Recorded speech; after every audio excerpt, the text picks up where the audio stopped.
Hello friend, welcome back to EWA में आप सभी का स्वागत है। क्या अब भी आपको टेंस पहचानने में दिक्कत हो रही है? अगर हो रही है तो बस यह एक वीडियो आपके प्रेजेंट टेंस के सारे कंफ्यूजन को दूर करने वाला है।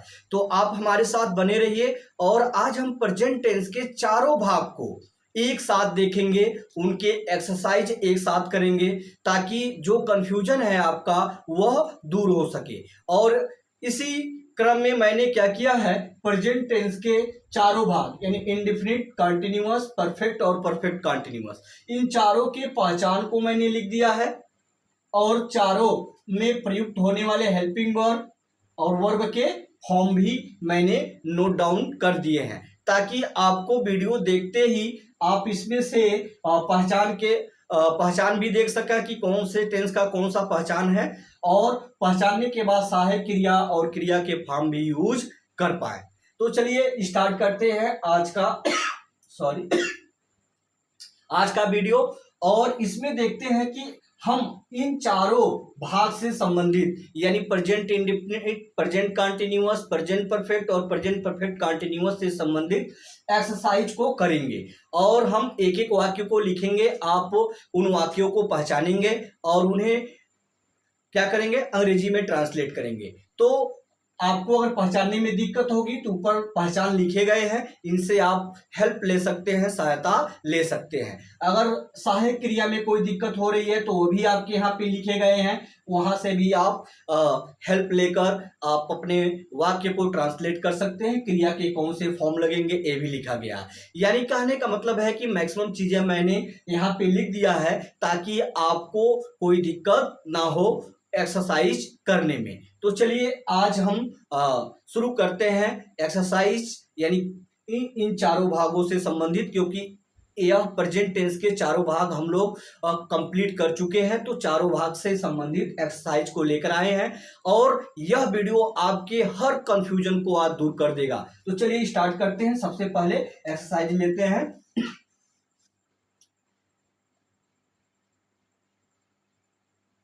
मेरा मित्र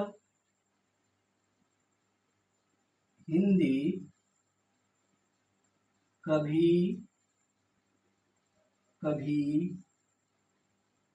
पढ़ता है। तो मेरा मित्र हिंदी कभी कभी पढ़ता है। तो सबसे पहला कार्य क्या होगा, यानी इस सेंटेंस को ट्रांसलेट करने के लिए यानी ट्रांसलेट इनटू इंग्लिश, सबसे पहले आपको इस टेंस को पहचानना पड़ेगा। यानी सेंटेंस में देखेंगे कि कौन सा टेंस है। तो टेंस पहचानने के लिए मैंने आपको बताया था कि वाक्य के अंत में जो शब्द है यही शब्द आपको बताएगा कि यह वाक्य किस टेंस से संबंध रखता है। तो देखिए मैंने शुरू में बताया था प्रेजेंट टेंस के जो भी वाक्य होंगे उनके अंत में है, हैं, हूं या हो आएगा। तो देखिए है आ गया, इसका मतलब कि यह प्रेजेंट टेंस का है। और आपको चारों भागों में से कौन सा भाग है यह पहचानने के लिए इससे पहले आना पड़ेगा। तो मैंने आपको बताया कि प्रेजेंट इंडेफिनिट टेंस में क्या होता है कि जो मुख्य क्रिया होगी उसके अंत में तातेती तथा इसके बाद है, हूं, हो आएगा। तो देखिए यहाँ पे पढ़ता यानी पढ़ना क्रिया है, क्रिया में तातेती उसके बाद है, हूं, हो। तो यानी आप इसको पहचान चुके होंगे कि यह प्रेजेंट इंडेफिनिट टेंस है। तो प्रेजेंट इंडेफिनिट टेंस को बनाने के लिए आपको पता है कि सबसे पहले देखना पड़ेगा कि यह किस प्रकार का सेंटेंस है, यानी व्हाट काइंड्स ऑफ सेंटेंस। तो सेंटेंस आपका क्या है, अफर्मेटिव है, निगेटिव है, इंटरगेटिव है या इंटरगेटिव निगेटिव है। तो आपको पता है कि यह वाक्य क्या है, अफर्मेटिव है, सकारात्मक है, क्योंकि निगेटिव होता तो नकारात्मक शब्द दिया होता, इंटरगेटिव होता तो प्रश्नवाचक शब्द या यस या नो टाइप्स जो बताए थे आपको प्रश्न पूछा गया होता। तो यानी इसका मतलब यह वाक्य अफर्मेटिव है। तो प्रेजेंट इंडेफिनिट टेंस के अफर्मेटिव बनाने का स्ट्रक्चर आपको पता है कि सबसे पहले कर्ता लिखा जाएगा, फिर क्रिया लिखा जाएगा, क्योंकि दो ही ऐसे टेंस हैं जिसके अफर्मेटिव में सहायक क्रिया का प्रयोग नहीं होता है, यानी हेल्पिंग वर्ब का प्रयोग नहीं किया जाता। और वह दो टेंस कौन कौन से हैं, एक है प्रेजेंट इंडेफिनिट और दूसरा है पास्ट इंडेफिनिट। आपको इसे अच्छे से याद रखना है कि we should not use helping verb in present indefinite and past indefinite tense, यानी ओनली इन अफर्मेटिव सेंटेंस, यानी अफर्मेटिव सेंटेंस में केवल, बाकी में आपका हेल्पिंग वर्ब यूज होगा। तो सबसे पहले ये अफर्मेटिव सेंटेंस है, बनाने के लिए आपको पता है कि स्ट्रक्चर क्या है। सबसे पहले कर्ता को लिखा जाएगा, तो कर्ता यानी सब्जेक्ट इसमें क्या है, मेरा मित्र। तो मेरा मित्र के लिए हम क्या लिखेंगे, माई फ्रेंड। अब इसके बाद क्रिया लिखना है पढ़ना, तो पढ़ना का क्या हो जाएगा, रीड। अब देखिए आप प्रेजेंट इंडेफिनिट जब पढ़े थे तो उसमें बताया गया था कि इसमें क्रिया के दो रूप यूज होते हैं, एक MB1 और एक MB5। तो MB5 किसके साथ यूज होता है, यानी जो सब्जेक्ट सिंगुलर होते हैं, एक वचन के होते हैं, तो उनके साथ क्रिया में एस या ईएस जोड़ दिया जाता है ताकि जो वर्ब के फॉर्म है वो सिंगुलर फॉर्म में हो जाए, यानी उसके फॉर्म को चेंज कर लिया जाता है। तो अगर यहाँ पे क्या है कि मेरा मित्र जो है एक वचन है, तो क्रिया में यस या ईएस जुड़ जाएगा। और आपको मैंने बताया था कहाँ पे यस जोड़ना है, कहाँ पे ईएस जोड़ना है, इसमें तो कोई कंफ्यूजन है नहीं। यानी एक बार पुनः बता देते हैं कि यदि किसी वर्ब के अंत में S, double S, S H, C H, O, X या जेड हो तो हम ईएस जोड़ते हैं और बाकी के साथ यस जोड़ लेते हैं। तो यहाँ पे देखिए ऐसा कोई कंडीशन नहीं है, यानी इसमें हमें केवल ईएस जोड़ना है। तो माई फ्रेंड रीड्स, अब क्या पढ़ता है, ऑब्जेक्ट क्या है, हिंदी। तो आपको बताया थी क्रिया से पहले क्या से प्रश्न करने पे जो उत्तर हमें मिलेगा वही क्या होगा, हमारा ऑब्जेक्ट होगा। तो क्या पढ़ता है, वाक्य को पढ़ेंगे तो आपको उत्तर मिल जाएगा कि मेरा मित्र हिंदी पढ़ता है। क्या पढ़ता है, हिंदी। हिंदी, तो यहाँ पे हम हिंदी को लिख लेंगे, हिंदी में एच कैपिटल लिखेंगे। कैपिटल क्यों लिखा जाता है, क्योंकि यह आपका प्रॉपर नाउन है और आपको पता है कि किसी भी वाक्य में अगर कहीं पे प्रॉपर नाउन आ जाता है तो the first letter of proper noun should be in capital letter. आपको क्या होना चाहिए कि यह कैपिटल लेटर में लिखना चाहिए। जब भी वाक्य के शुरू में, बीच में, कहीं पे भी अगर आपका प्रॉपर नाउन आता है तो प्रॉपर नाउन का पहला लेटर जो है कैपिटल लिखा जाता है। और प्रॉपर नाउन क्या होता है मैं आपके नाउन वाले वीडियो में बताया, आप जाके देख सकते हैं। तो माई फ्रेंड रीड्स हिंदी। अब कभी कभी है, तो कभी कभी के लिए सम टाइम्स। तो my friend reads Hindi some times. तो इस तरह से आप टेंस को पहचान के बड़े आसानी के साथ क्या कर सकते हैं, इसे ट्रांसलेट कर सकते हैं। तो चलिए अब दूसरा वाक्य लेते हैं।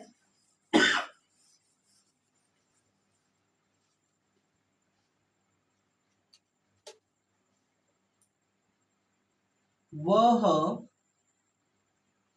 एक पतंग खरीदने बाजार जा रहा है। वह एक पतंग खरीदने बाजार जा रहा है। तो यहाँ पे भी देखिए टेंस पहचान लेंगे, अंत में है वो प्रेजेंट और रहा रही रहे आया तो कंटिन्यूअस। तो कंटिन्यूअस में दो चीजों को ध्यान देना होता है कि अगर कहीं कार्य होने का समय दे दिएगा तो वह परफेक्ट कंटिन्यूअस हो जाता है, और कार्य होने का समय नहीं है तो इसका मतलब केवल कंटिन्यूअस। इसी में हो जाता है कि वह 2 घंटे से पतंग खरीदने बाजार जा रहा है, या वह पतंग खरीदने बाजार 2 घंटे से जा रहा है। तो अगर समय दे देता तो यह परफेक्ट कंटिन्यूअस हो जाता, लेकिन समय नहीं दिया है तो इसका मतलब यह क्या है, it is only continuous tense. तो यहाँ देखिए कंटिन्यूअस टेंस है और किस प्रकार का वाक्य है, अफर्मेटिव। तो अफर्मेटिव बनाने के लिए आपको स्ट्रक्चर पता है कि स्ट्रक्चर में सबसे पहले क्या होगा, सब्जेक्ट होगा, हेल्पिंग वर्ब होगा, क्रिया होगी, क्रिया का कौन सा फॉर्म, फोर्थ फॉर्म यानी आईएनजी वाला फॉर्म, उसके बाद ऑब्जेक्ट और लास्ट में कंप्लीमेंट लिखना होगा। तो चलिए इसको बनाते हैं। सबसे पहले कर्ता लिखते हैं। तो कर्ता क्या है यहाँ पे, वह। तो वह को यहाँ पे सबसे पहले लिखेंगे वह के लिए ही। अब सहायक क्रिया देखिए इसमें क्या यूज होता है, इज, एम, आर। तो ही के साथ क्या लगेगा, इज।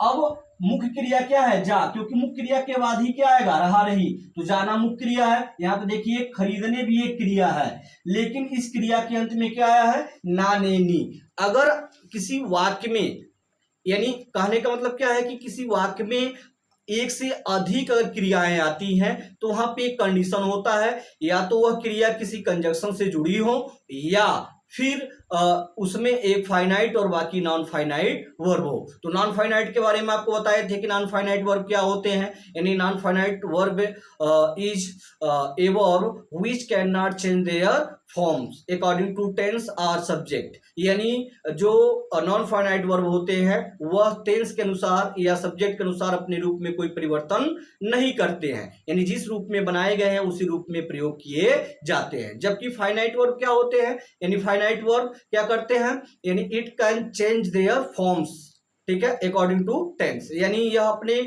टेंस के अनुसार अपने रूप में परिवर्तन कर सकते हैं, नहीं करते हैं, ठीक है। तो ये ध्यान रखना है आपको। तो यहाँ पे नॉन फाइनाइट को पहचानने का तरीका क्या है, तो देखिए नॉन फाइनाइट में आपके इन्फिनेटिव, जिरंड, पार्टिसिपल, ये 3 चीज आते हैं। तो इन्फिनेटिव और जिरंड का पहचान क्या है कि जिस क्रिया के अंत में ना, ने, नी आ जाए तो वह इन्फिनेटिव या जिरंड हो सकता है, यानी उन दोनों में से किसी एक का प्रयोग करके हम बना सकते हैं, उसके रूल को अप्लाई करके बना सकते हैं। पार्टिसिपल 3 प्रकार के होते हैं, प्रेजेंट पार्टिसिपल और पास्ट और परफेक्ट पार्टिसिपल। तो यह थोड़ा लंबा टॉपिक है, हम अलग से आपको पार्टिसिपल पर एक वीडियो बनाएंगे जिसमें आपको पार्टिसिपल बनाने के रूल्स बताए जाएंगे, ठीक है। तो उम्मीद करेंगे इस वीडियो के बाद, क्योंकि प्रेजेंट टेंस हमने कंप्लीट किया है तो अब टेंस धीरे धीरे हम सीख रहे हैं, तो उसमें इन्फिनेटिव, जिरंड और पार्टिसिपल के प्रयोग को भी पढ़ लेंगे, तो उसका यूज करते रहेंगे। तो अभी इन्फिनेटिव इसमें देख लेते हैं कि किसी भी इन्फिनेटिव कैसे बनता है, यानी जिस क्रिया में, जैसे कि मान लो यहाँ पे क्या है, खरीदने, तो खरीदना क्या है, वर्ब है, तो इस क्रिया में ना, ने, नहीं आया है, यानी खरीदने में, तो जब इस क्रिया को लिखेंगे तो इसके B1 से पहले हम किसका प्रयोग कर देते हैं, टू का प्रयोग कर देते हैं, यानी इधर लिख लेते हैं थोड़ा सा। तो देखिए इन्फिनेटिव का रूल क्या कहता है कि अगर किसी वर्ब से पहले टू लगा दिया जाए तो वह वर्ब किस में बदल जाता है, यानी V1 फॉर्म में, यानी यहाँ पे V1 फॉर्म लगाएंगे। तो अगर किसी क्रिया के पहले रूप में टू लगा दें, पहले रूप से यानी V1 फॉर्म से पहले टू लगा दें, तो क्या होगा, वह क्रिया इन्फिनेटिव में बदल जाएगी, तो उसे क्या कहेंगे, इन्फिनेटिव वर्ब कहेंगे। अब पहचान यहाँ पे ना, ने, नी है, तो जब इसको हम लिखेंगे तो उससे पहले टू लगा लेंगे, लेकिन ये भी वर्ब है तो इसका ऑब्जेक्ट होगा क्या, खरीदने, पतंग, तो इन दोनों को साथ में लेके चलेंगे और इन्फिनेटिव को वाक्य के लास्ट में बनाते हैं। तो सबसे पहले हम बना ले, वो है एक पतंग, इसी में आ जाएगा क्योंकि एक इसको आर्टिकल इसके साथ है। तो वह बाजार जा रहा है, पहले बना ले, तो he is going to market, he is going to market. अब बचा खरीदने, तो खरीदने का बाई होता है, तो बाई से पहले हम क्या लगा लेंगे, टू बाई।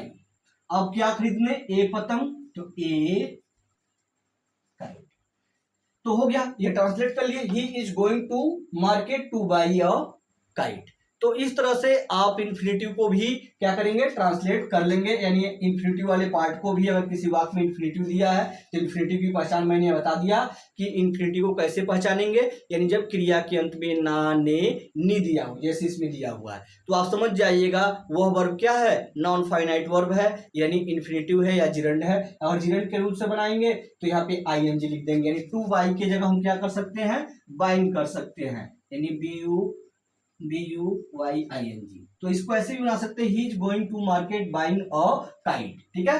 तो यह ऊपर वाला रूल जो है इन्फिनेटिव का है, नीचे क्या है, जिरंड का रूल है। तो दोनों काम क्या है, इसी रूप में, यानी जब क्रिया में ना, ने, नी आ जाएंगे तो इन दोनों में से किसी एक का प्रयोग किया जाता है। इन्फिनेटिव का करना होगा तो क्रिया से पहले टू लगा लीजिएगा, अगर जिरंड के रूल से बनाना होगा तो उसी क्रिया में, जिस क्रिया में ना, ने, नी दिया उसमें ING जोड़ लेंगे। तो यहाँ पे आपको इन्फिनेटिव और जिरंड भी क्लियर हो गया होगा कि इन्फिनेटिव और जिरंड वाले भाग को कैसे हम बनाएंगे। चलिए अगला क्वेश्चन लेते हैं, यानी अगला सेंटेंस लेते हैं, देखते हैं उसमें भी थोड़ा थोड़ा इसमें आपको नई नई चीजें भी ऐड करते रहेंगे ताकि आप टेंस के साथ साथ उन चीजों को भी देख पाए।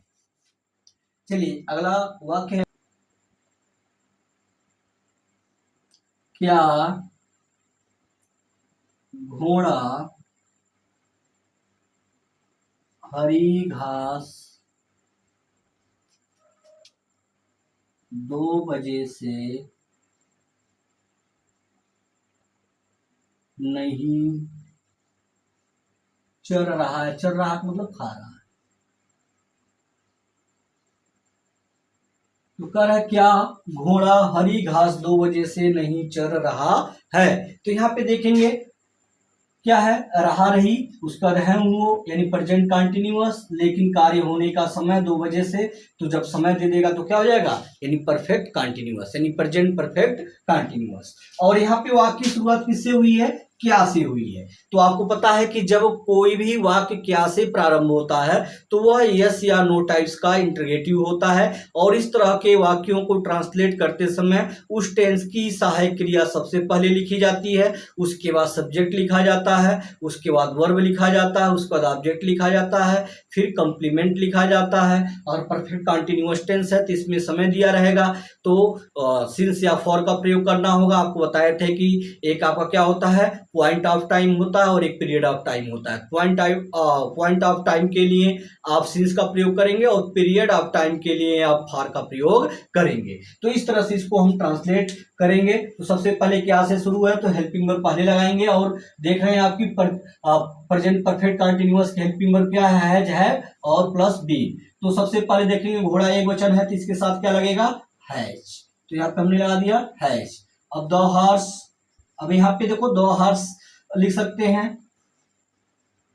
अब इसके पहले हम आर्टिकल का प्रयोग कर लिए हैं, और आपको पता है कि द क्या होता है, डिफिनिट आर्टिकल होता है। अगर किसी कॉमन नाउन से पहले प्रयुक्त होता है तो इसका मतलब कि यह घोड़ा कोई जो है जिसके बारे में पता है, यानी वो घोड़ा निश्चित है, यानी हैज द हॉर्स। अब इसके बाद आपको क्या लगाना है, यानी सब्जेक्ट आपने हेल्पिंग वर्ब दिया, सब्जेक्ट दिया, उसके बाद बीन। अब क्रिया लिखना है ग्रेजिंग, यानी क्रिया में आईएनजी, ग्रेजिंग। अब क्या चल रहा है, ग्रीन ग्रास, यानी हरी घास, तो हरी घास का आप लिखेंगे। तो has the horse been grazing green grass. अब टाइम बचा हुआ है, तो टाइम आपका क्या है, यानी पॉइंट ऑफ टाइम है, यानी निश्चित समय है, तो सिंस का प्रयोग करेंगे, सिंस। और 2 बजे तो 2 बजे के लिए 2 o'clock, लास्ट में क्वेश्चन मार्क, यानी has the horse been grazing green grass since 2 o'clock। क्या घोड़ा 2 घंटे से हरी घास चल रहा है। तो इस तरह से आप टेंस को पहचान लेंगे, और फिर सेंटेंस को देखेंगे कि किस प्रकार का सेंटेंस है। अकॉर्डिंग टू सेंटेंस आपको क्या करना पड़ेगा, you will have to apply the structure, and after it you can translate that sentence into English. तो इस तरह से आपको क्या करना है कि सबसे पहले टेंस को पहचानना है, फिर वाक्य के प्रकार को पहचानना है, वाक्य के प्रकार के अनुसार आपको क्या करना है, स्ट्रक्चर का पालन करना है, और फिर आप उस वाक्य को इंग्लिश में ट्रांसलेट कर लेंगे। तो कोई दिक्कत नहीं है, 2-3 चीजों को ध्यान में रखना है। उन चीजों को आप ध्यान में रखिए कि सबसे पहले हमें क्या करना है, उसके बाद क्या करना है, ये सारी चीजें जरूरी है, क्योंकि किसी भी वाक्य को ट्रांसलेट करने के लिए सबसे पहले उस वाक्य को पहचानना जरूरी होता है। तो चलिए अगला देखते हैं। तुम कितना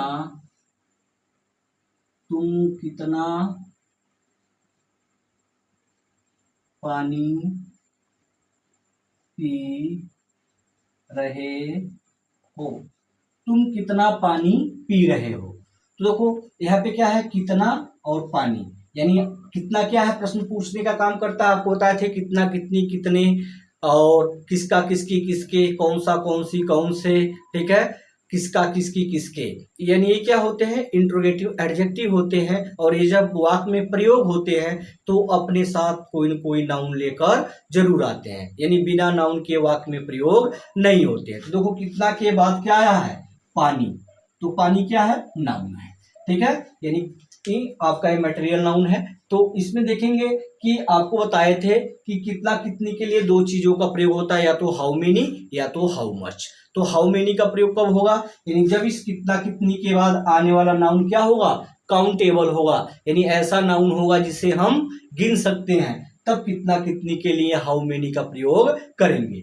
अगर कहीं यह अनकाउंटेबल नाउन होगा, यानी जिसे गिन नहीं सकते हैं, तब कितना, कितनी के लिए हम हाउ मच का प्रयोग करेंगे। देखो पानी को गिना जा सकता है, नहीं गिना जा सकता, इसका मतलब कि यह पानी क्या है, यानी वाटर अनकाउंटेबल नाउन है, तो हम कितना कितनी के लिए क्या प्रयोग करेंगे, हाउ मच का। तो चलिए सबसे पहले लिखेंगे हम क्या, हाउ मच।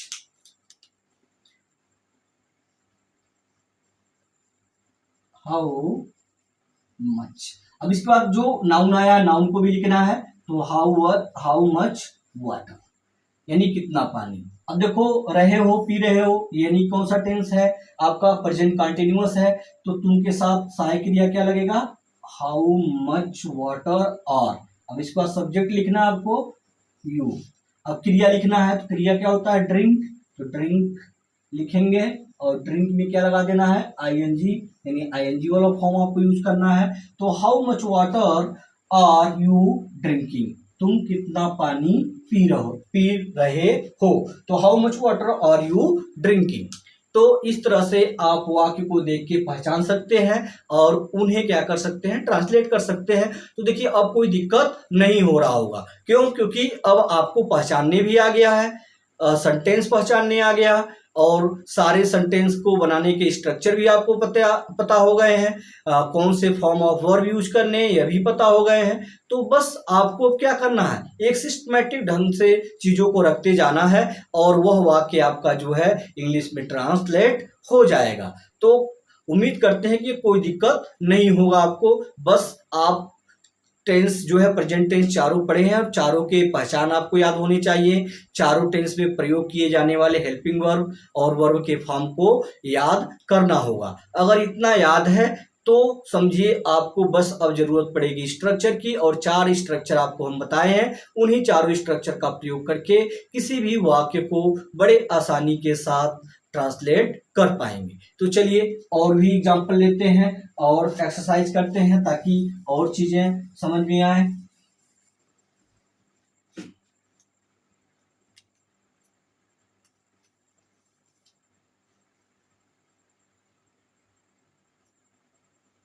वह घर कभी नहीं जाता है।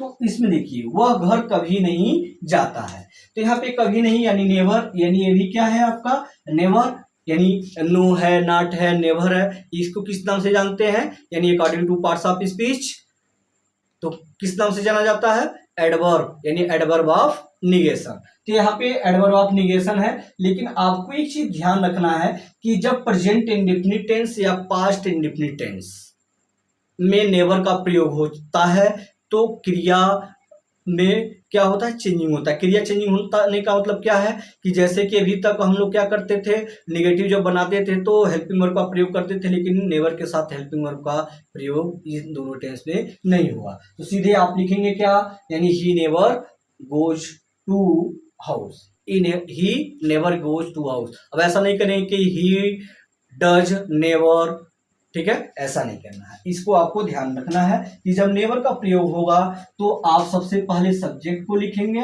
और प्लस आप नेवर जो है नेवर को लिखेंगे, और जो क्रिया सीधे पहले या 5वें फॉर्म में यूज होगी, ठीक है। लेकिन जब निगेटिव होता है तो हम सहायक क्रिया लिखते हैं, तो उसमें डज या डू का प्रयोग करते हैं, तो यहाँ पे देखिए ईएस लग जाता है, लेकिन इसमें हेल्पिंग वर्ब लगेगा नहीं, तो इसका मतलब कि क्रिया जो है 5वें फॉर्म में आएगी। तो सबसे पहले इसको ट्रांसलेट करेंगे तो क्या हो जाएगा, he never goes to house. तो इसको ध्यान रखेंगे, ये थोड़ा सा हट के होता है, ठीक है, कि जब नेवर का प्रयोग होगा यानी प्रेजेंट इंडेफिनिट टेंस में निगेटिव सेंटेंस में जब है कभी नहीं का प्रयोग होता है, तो सब्जेक्ट प्लस नेवर प्लस क्रिया, और क्रिया जो होगी पहले या 5वें फॉर्म में, यानी आपको बताया था कर्ता एक वचन होगा तो 5वें फॉर्म में, बहुवचन होगी तो पहले फॉर्म में। अगर यही होता कि वह घर कभी नहीं जाता है तो he never go to house हो जाता है, ठीक है। तो इस तरह से ये थोड़ा सा रूल से हट के होता है, इसे आपको ध्यान में रखना है कि अगर नेवर का प्रयोग हुआ है प्रेजेंट इंडेफिनिट टेंस के निगेटिव में, तो आपको क्रिया के क्या है पहले और 5वें दोनों फॉर्म में से किसी को यूज करना होता है, ठीक है। अब वो डिपेंड करेगा कर्ता के ऊपर। कर्ता एक वचन है तो क्रिया पांचवें फॉर्म में यानी यस या यस वाले फॉर्म में, अगर बहुवचन है तो क्रिया पहले फॉर्म में यानी V1 फॉर्म में यूज की जाएगी। तो यह चीज भी आप यहाँ पे देख लिए कि अगर इस तरह का कोई वाक्य आएगा तो आप उसे ट्रांसलेट कर लेंगे। चलिए और भी क्वेश्चन लेते हैं, यानी अगला सेंटेंस।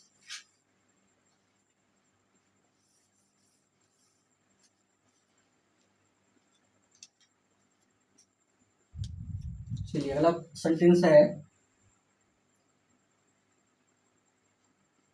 उसका भाई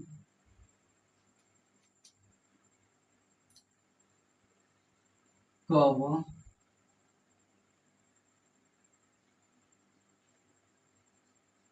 विद्यालय गया है। उसका भाई कब विद्यालय गया है। देखिए यहाँ पे क्या है, क्रिया में या ये के बाद है हूँ, तो आपको प्रेजेंट परफेक्ट में दो चीज बताए थे कि एक तो चुका चुकी आएगा और दूसरा क्या आएगा, क्रिया में या ये के बाद है हूँ। तो इसमें देखिए कंफ्यूजन बना रहता है। दो तीन चीजों को हम यहाँ पे समझ लेते हैं, क्योंकि तीन चीजों को समझना जरूरी है। यानी तीन तरह की पहचान होते हैं। यानी जब क्या होता है कि क्रिया में केवल या ये आ जाए, यानी है हूँ हो न आए, केवल क्रिया में आ या ये आ जाए, तब यह हो जाता है पास्ट इंडिफिनिट। क्या हो जाएगा, पास्ट इंडिफिनिट हो जाएगा। ठीक है। अब यही देखो, या ये के बाद अगर है हूँ हो आ गया, तब ये क्या हो जाएगा, प्रेजेंट परफेक्ट हो जाएगा। इसको ध्यान रखना है, प्रेजेंट परफेक्ट हो जाएगा। ठीक है। अगर यही या ये के जगह अगर था थी आ जाए, तब यह पास्ट परफेक्ट हो जाता है। ठीक है।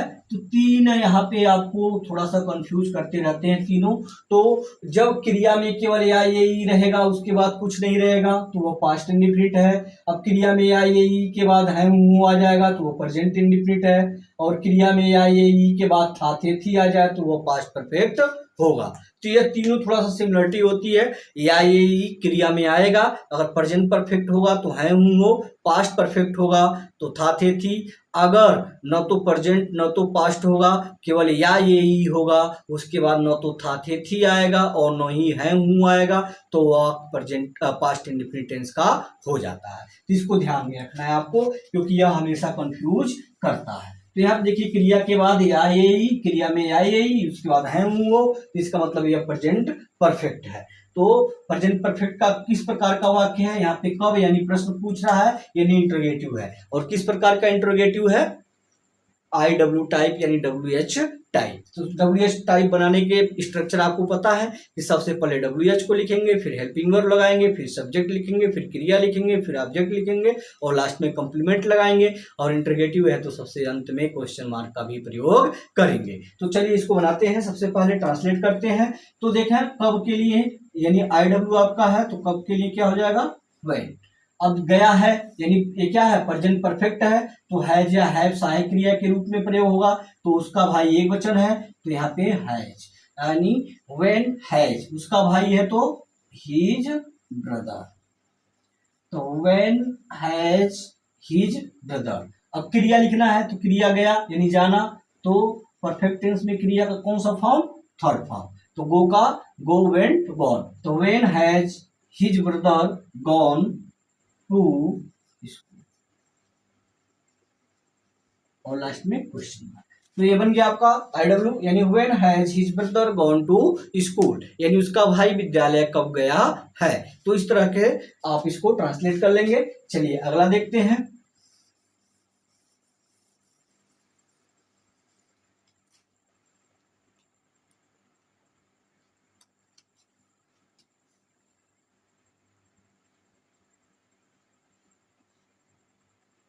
क्या वह पका हुआ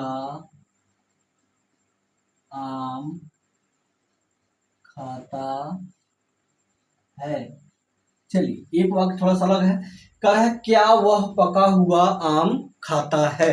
तो देखिए यहाँ पे खाता यानी खाना क्रिया है, क्रिया में ताते थी, उसके बाद है हूँ, तो किसका पहचान है, प्रेजेंट इंडेफिनिट टेंस का, यानी जब किसी क्रिया के अंत में ताते थी और उसके बाद है हूँ हो आ जाता है तो वो प्रेजेंट इंडेफिनिट होता है। देखिए यहाँ खाता एक क्रिया है और यहाँ पे पका यानी पकना भी एक क्रिया है, और पका के बाद हुआ हुई हुए और उसका नाम। तो देखिए अब इसको कैसे बनाएंगे, पका हुआ आम को कैसे लिखेंगे, तो यहाँ पे ध्यान देना है कि ये भी क्रिया है। मैंने आपको बताया कि किसी एक वाक्य में एक फाइनाइट और बाकी नॉन फाइनाइट वर्ब आते हैं, या एक से अधिक फाइनाइट वर्ब कब आएंगे, जब वे किसी कंजक्शन से जुड़े होंगे। तो यहाँ पे किसी कंजक्शन से जुड़े नहीं है, तो इसका मतलब कि क्रियाएं एक से अधिक है, तो एक फाइनाइट यानी एक मुख्य क्रिया है, मेन वर्ब है, और बाकी जो है नॉन फाइनाइट है। तो यहाँ पे देखिए यह जो है आपका क्या है, पार्टिसिपल है। मैंने आपको बताया था कि पार्टिसिपल जो है 3 प्रकार के होते हैं, यानी प्रेजेंट पार्टिसिपल, पास्ट पार्टिसिपल और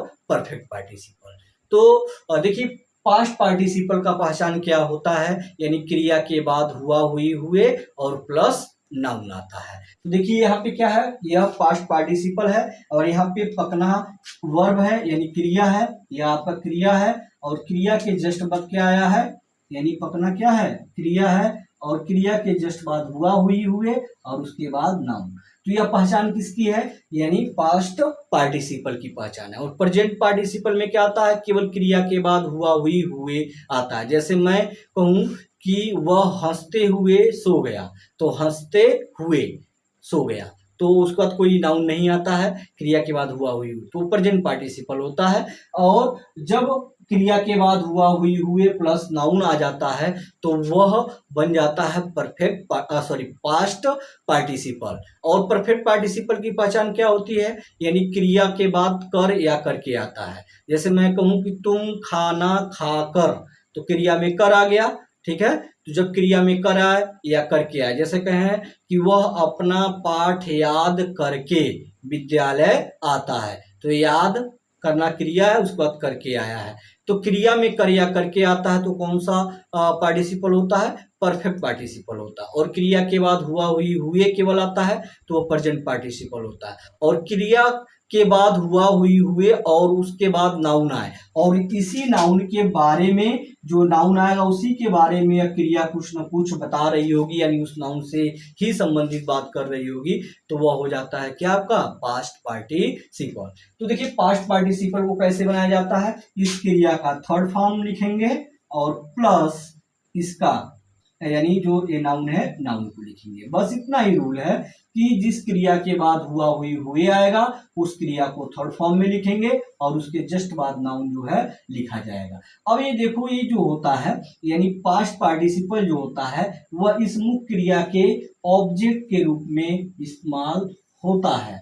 तो इसका मतलब कि जब हम मेन वर्ब लिखेंगे, मेन वर्ब के जस्ट बाद इसको लिखना है, क्योंकि यह दोनों मिलकर इस क्रिया के कर्म के रूप में प्रयोग हो रहे हैं, यानी इनका इस्तेमाल हो रहा है। तो चलिए इस वाक्य को ट्रांसलेट करते हैं, कैसे ट्रांसलेट किया जाएगा आपको इन दोनों को बनाने का तरीका बता दिए हैं। तो सबसे पहले क्या वह आम खाता है, तो वाक्य की शुरुआत क्या से है, जिसका मतलब कि यस या नो टाइप्स है। तो सबसे पहले हेल्पिंग वर्ब डू या डज में से कोई एक पहले, तो कर्ता एक वचन है तो डज आपका पहले आ जाएगा। सबसे पहले क्या लिखेंगे, डज ही। अब देखो क्रिया लिखना है, यानी सब्जेक्ट आपने लिख लिया, यानी हेल्पिंग वर्ब और सब्जेक्ट, इसका वर्ब आपको लिखना है। वर्ब क्या है, खाना यानी ईट, तो डज ही ईट। अब क्या, पका हुआ, तो पकना का राइप, राइप का थर्ड फॉर्म क्या हो जाएगा, राइप हो जाएगा, यानी थर्ड फॉर्म हो जाएगा। तो डज ही ईट राइप्ड, उसके बाद मैंगो, लास्ट में क्वेश्चन मार्क। तो डज ही ईट राइप्ड मैंगो, क्या वह पका हुआ आम खाता है। तो ऐसे अगला भी आप बना सकते हैं इस पे, कि जैसे वह टूटा हुआ पेन खरीदता है, वह टूटा हुआ पेन खरीदता है। तो इस तरह से एक छोटा सा वाक्य इसको भी एक बार ट्रांसलेट कर लेते हैं ताकि आपका जो पास्ट पार्टिसिपल है वह क्लियर हो जाए। तो चलिए जैसे एग्जांपल में,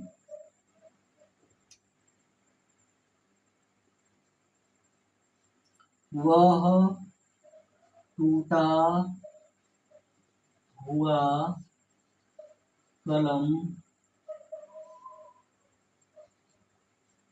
खरीद रहा है, वो है टूटा हुआ कलम खरीद रहा है। देखिए सबसे पहले टेंस पहचानेंगे, यानी है, हूँ, हो, प्रेजेंट, रहा, रही, कंटिन्यूअस। यानी ये प्रेजेंट कंटिन्यूअस का वाक्य है, इसमें कोई टाइम नहीं दिया, अगर टाइम देता तो प्रेजेंट परफेक्ट कंटिन्यूअस हो जाता। तो प्रेजेंट कंटिन्यूअस है, लेकिन इसमें देखिए खरीदना एक वर्ब है और यहाँ पे टूटा यानी टूटना भी एक वर्ब है। तो इस क्रिया के बाद रहा, रही आया है, तो आपको पता है कि मुख्य क्रिया के बाद ही रहा, रही आता है, तो इसका मतलब रहा, रही यहाँ पे है, तो ये क्या है आपका मुख्य क्रिया है। और इसके बाद जो क्रिया आएगी यानी मुख्य क्रिया यानी मेन वर्ब है, और इसके बाद जो वर्ब आएगी वो आपकी क्या होगी, यानी नॉन फाइनाइट। यानी मेन वर्ब को ही हम फाइनाइट वर्ब कहते हैं, यह फाइनाइट वर्ब है और यह नॉन फाइनाइट वर्ब है। तो यहाँ पे देखिए टूटा हुआ कलम, तो यानी देखिए क्रिया के जस्ट बाद हुआ, हुई, हुए, उसके बाद यहाँ पे कलम, यानी यह हो गया आपका नाउन और ये हो गया आपका टूटा हुआ और यह हो गया वर्ब। तो आपको बताया क्या कि किसी क्रिया के बाद हुआ, हुई, हुए और प्लस नाउन, और इसी नाउन के बारे में क्रिया बता रही हो कि कलम कैसा टूटा हुआ, तो इस तरह के जो कॉम्बिनेशन बनेंगे वही क्या कहलाएंगे, यानी पास्ट पार्टिसिपल कहलाएंगे। तो इनको हम क्या करेंगे, एक साथ लिखेंगे जब भी लिखेंगे। तो सबसे पहले बनाएंगे क्या, वह खरीद रहा है, तो आपको बताया कि जो पास्ट पार्टिसिपल होता है वह क्या करता है, यानी जो फाइनाइट वर्ब या मेन वर्ब होता है उस मेन वर्ब के ऑब्जेक्ट के रूप में कार्य करता है। तो जब हम फाइनाइट वर्ब को लिख लेंगे तब इनको लिखेंगे। तो वह खरीद रहा है, तो सबसे पहले क्या लिखेंगे कि ही इज, खरीदना का बाई, और उसमें क्या जोड़ देंगे, ING। तो ही इज बाइंग। अब क्या खरीद रहा है, टूटा हुआ पेन, टूटना का ब्रेक यानी ब्रोकन हो जाएगा, यानी क्योंकि इस क्रिया का थर्ड फॉर्म लिखेंगे और प्लस नाउन लिखेंगे। तो ब्रोकन और नाउन क्या है, पेन। तो हो गया he is buying broken pen, यानी वह टूटा हुआ पेन खरीद रहा है। तो इस तरह से आप देख पा रहे हैं कि आप इन्फिनेटिव का प्रयोग, जिरंड का प्रयोग और पार्टिसिपल का प्रयोग करके भी वाक्य को बड़ी आसानी के साथ ट्रांसलेट कर लेंगे। लेकिन अभी क्या है, पार्टिसिपल के तीनों भाग हम आपको एक क्लास में नॉन फाइनाइट वर्ब से संबंधित एक क्लास आपको देंगे, जिसमें कि इन्फिनेटिव, जिरंड और पार्टिसिपल पर क्वेश्चन कराएंगे, उसके रूल्स बताएंगे कि कैसे बनाया जाता है। क्योंकि जब तक आप टेंस नहीं समझेंगे तो इनका प्रयोग करना भी आपको नहीं आएगा। क्यों, क्योंकि ये किसी टेंस के वाक्यों के साथ ही मिलकर प्रयुक्त होते हैं। तो जब आपको टेंस बनाने आ जाएगा तो आप इन्फिनेटिव, जिरंड और पार्टिसिपल का भी प्रयोग करके वाक्य को ट्रांसलेट कर लेंगे, कोई दिक्कत नहीं होगा। तो इस तरह से आप देख रहे हैं कि बड़े आसानी के साथ हम लोग टेंस को पहचान रहे हैं और उन्हें ट्रांसलेट कर रहे हैं। और यह कैसे संभव होगा, जब आपको सारे टेंस के, यानी जो भी टेंस हमने आपको पढ़ाया, जैसे प्रेजेंट के चारों भाग हमने कंप्लीट कराए हैं, तो चारों भागों के पहचान, यानी चारों भाग के जो टेंस हैं, यानी प्रेजेंट टेंस के चार जो भाग हैं, इंडेफिनिट, कंटिन्यूअस, परफेक्ट और परफेक्ट कंटिन्यूअस, उनके पहचान आपको याद होने चाहिए कि किस टेंस का क्या पहचान है, उस टेंस में प्रयुक्त होने वाले सहायक क्रिया यानी हेल्पिंग वर्ब कौन कौन से हैं, और इन टेंसों में जो है क्रिया के कौन से फॉर्म लगेंगे, यह और उसके बाद लास्ट में आपको स्ट्रक्चर। तो आपको टेंस बनाने के लिए मुख्य रूप से चार ही बातों पे ध्यान देना है। पहला पहचान, दूसरा क्या है हेल्पिंग वर्ब, तीसरा क्या है वर्ब के फॉर्म, और चौथा क्या है स्ट्रक्चर। अगर इन चारों पे ध्यान आप अच्छे से दे पाते हैं, दे रहे हैं, तो निसंदेह आप किसी भी वाक्य को बड़ी आसानी के साथ पहचान कर उनको ट्रांसलेट कर सकते हैं। तो चलिए एक आध दो एग्जाम्पल और देखते हैं। सॉरी, थोड़ा तबीयत नहीं सही लग रहा है, एक दो एग्जाम्पल और देख लेते हैं।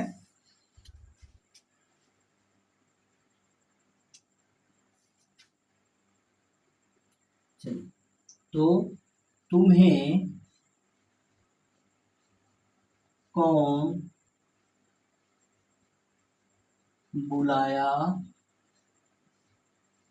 है, कर तुम्हें कौन बुलाया है। तो तुम्हें कौन बुलाया है, तो यहाँ पे देखिए कौन क्या है, यही IWN इंटरोगेटिव वर्ड है। तो यह वाक्य क्या होगा, आपका इंटरोगेटिव सेंटेंस होगा। और ये क्रिया में IAE के बाद है हूँ, तो यहाँ पे देख रहे हैं क्रिया के अंत में IAE के बाद है हूँ, यानी प्रेजेंट परफेक्ट है। तो सबसे पहले कौन जब आ जाता है तो कर्ता का लोप हो जाता है, यानी उस वाक्य में सब्जेक्ट नहीं दिया रहता है। क्योंकि मैं पहले ही बता चुका हूँ कि किसी क्रिया से पहले जब हम कौन से प्रश्न करते हैं तो उस वाक्य के कर्ता का पता चलता है। तो कर्ता का पता चलेगा, इसमें कर्ता नहीं दिया है। तो इसमें क्योंकि ऑलरेडी कौन से प्रश्न का किया है तो सबसे पहले हम इसको अफर्मेटिव की तरह ही सेंटेंस को ट्रांसलेट करेंगे। तो हु, अब इसके बाद हु जो है सिंगुलर का बोध कराता है, तो हु हैज। अब क्रिया क्या है, पुकारना यानी बुलाना, तो कॉल्ड।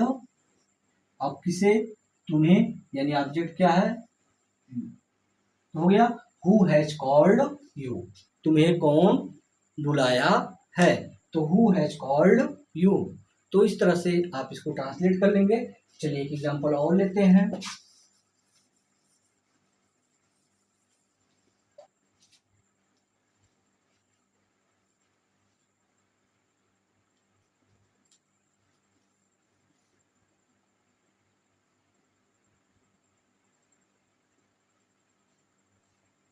तुम सुबह से क्यों सो रहे हो, कर है तुम सुबह से क्यों सो रहे हो।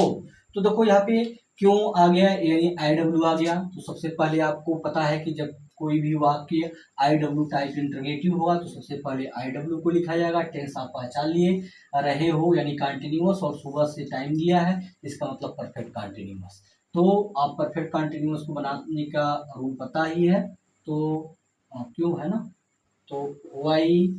अब देखो सहायक क्रिया क्या है, हैज और हैव, तो इसमें सब्जेक्ट के रूप में यू है तो यू के साथ हैव लगेगा, तो हैव यूज कर लिए। Y have you. अब इसके बाद क्या लगाना है आपको, बीन।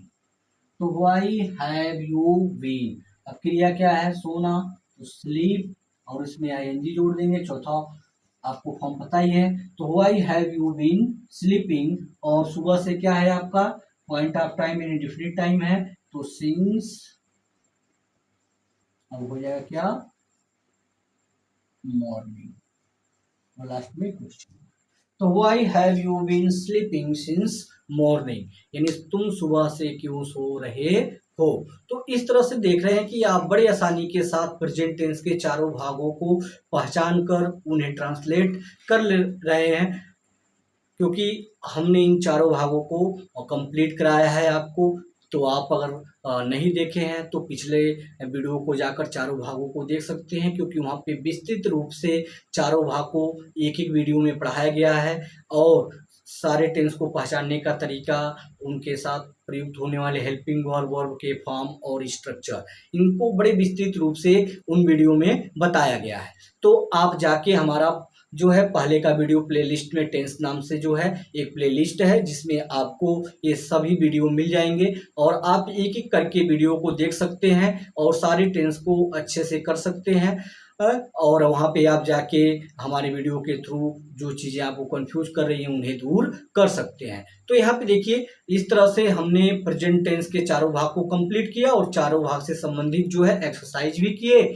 और अब हम नेक्स्ट वीडियो में है जो है पास्ट टेंस के सीरीज को शुरू करेंगे, जिसमें past indefinite, past continuous, past perfect और पास्ट परफेक्ट कंटिन्यूअस को कंप्लीट करेंगे। और उसके बाद पुनः एक आपका जो है एक्सरसाइज का वीडियो लेके आएंगे उन चारों भागों के लिए, और फिर फ्यूचर का। इस तरह से हम टेंस को कंप्लीट करेंगे, और फिर बीच बीच में एक्सरसाइज भी करते रहेंगे, उनके साथ नई चीज़ों को ऐड करके जानते रहेंगे। और इस तरह से आप आज चारों भागों के एक्सरसाइज को कंप्लीट किए, और उम्मीद करते हैं कि आप लोगों को यह वीडियो पसंद आया होगा।